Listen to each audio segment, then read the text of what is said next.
കണിയാരല്ലേ? അതെ. ഞങ്ങളൊന്ന് സമയം നോക്കാൻ വന്നാ. വരിക. ദാ നോക്കിക്കോളൂ.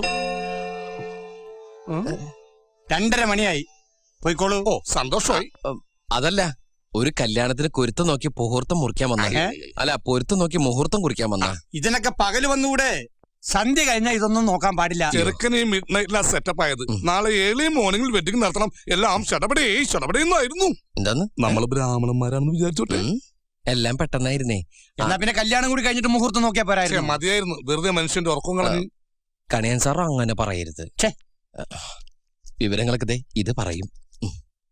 മഹാലക്ഷ്മി പാതിരാക്ക് വന്നാലും മടക്കി വിടാൻ പാടില്ലെന്നാ. മഹാലക്ഷ്മി ആരാ? മോള ഭാര്യ ആയിരിക്കും അല്ലേ?